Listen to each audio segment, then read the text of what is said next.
Rickey Henderson, lifetime, Ray, only 7 for 46, 152 against Randy Johnson, although he has worked him for 22 walks. However, last 3 games against Johnson in 98 and 99. Now that's really over here. Trade leagues.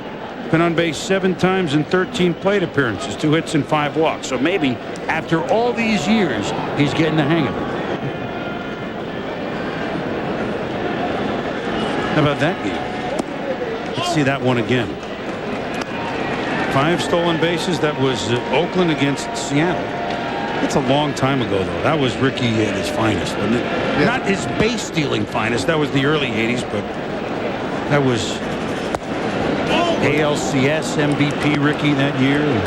Well, you can run him, Randy. He led the National League, or was last in the National League, or first in the National League, whichever you prefer it. Anyway, they stole more bases on him than any other pitcher in the National League, 42. Now there's a base on balls. So Bobby Valentine does not bunt very often. His ball club was 13th in the league in sacrifice bunts. So they believe in the big inning. He does start runners and hit and run a lot with Alfonso. Alfonso hits the ball exceptionally well to right field.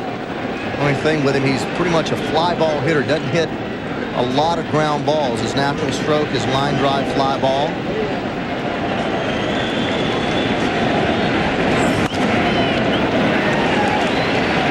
Tell you what, that home run that he hit was on a 99-mile-an-hour fastball. That ball right there, 98 miles an hour. He's just one of those guys that has a very short, compact swing, evidenced by his 27 home runs this year. This is a little guy. I mean, he's only 5'11", about 170. Played third last year, natural second baseman, but we talked about the year that Jay Bell had. This guy is going to get some consideration along with Venturi and Piazza. They both moved this year.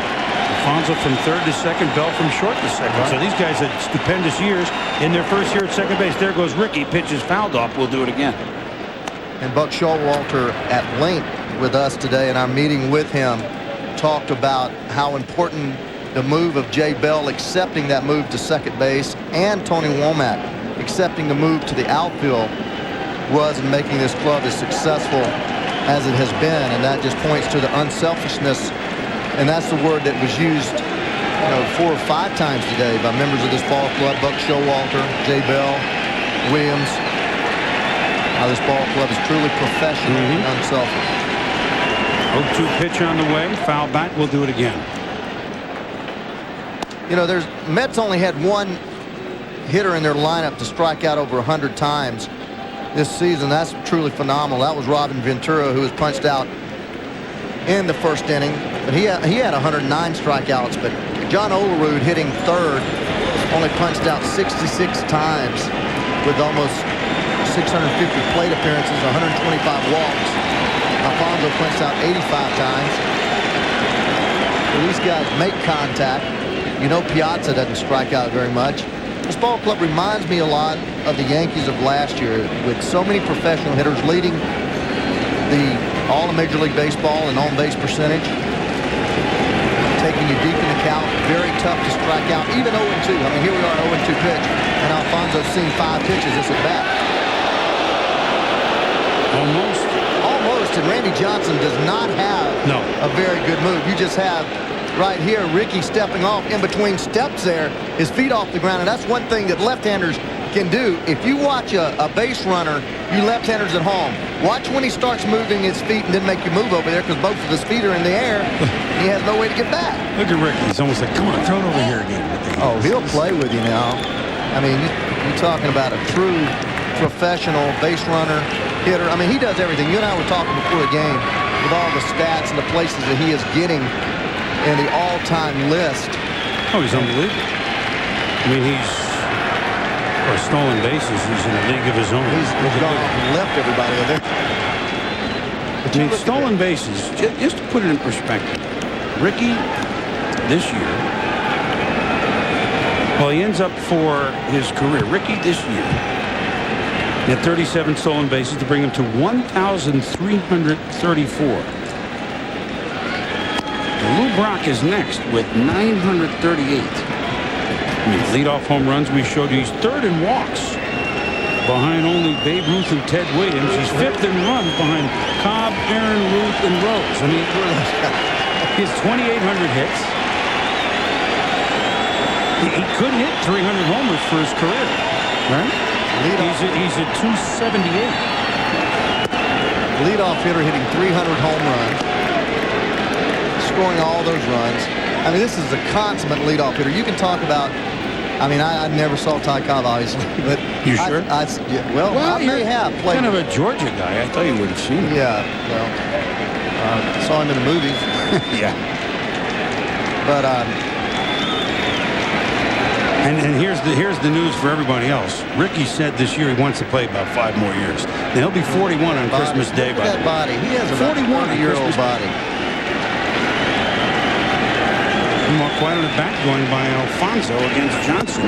This time some high cheese and Alfonso will sit. Strike number 5 for Johnson. 1 out here in the third.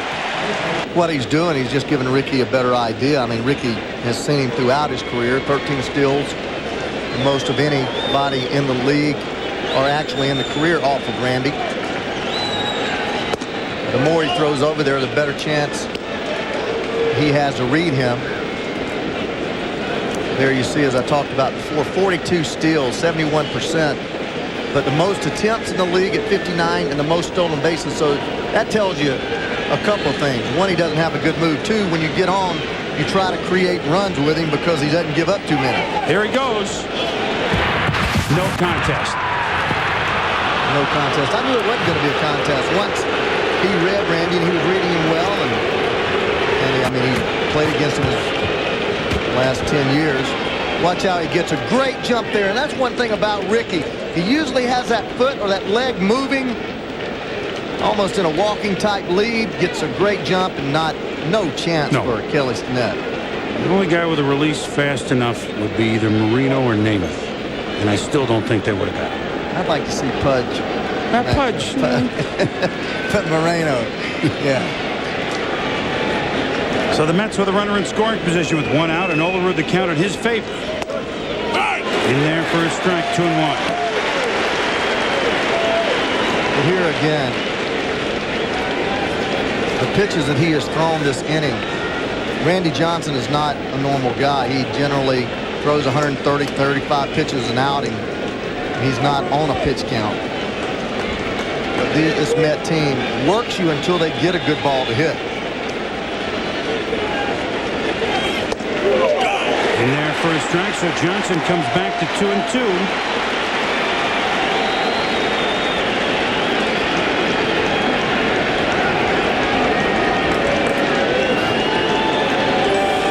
Chris Berman, Ray Knight, Buck Martinez with you here in Phoenix for Game 1 between the Mets and the Diamondbacks. If you're just joining us, Edgardo Alfonso, home run in the first inning, solo off Randy Johnson. And Olerud sends one deep to right. Back. Gone! 3-0 Mets.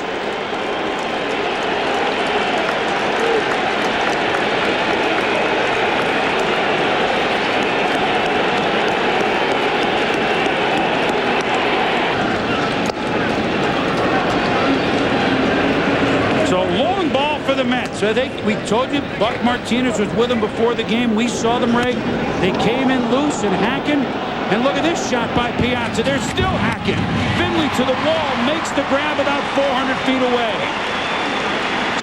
He saw the ball off the bat and ran to the spot that he thought it was, looked up, and there it was. So long ball has quieted this crowd.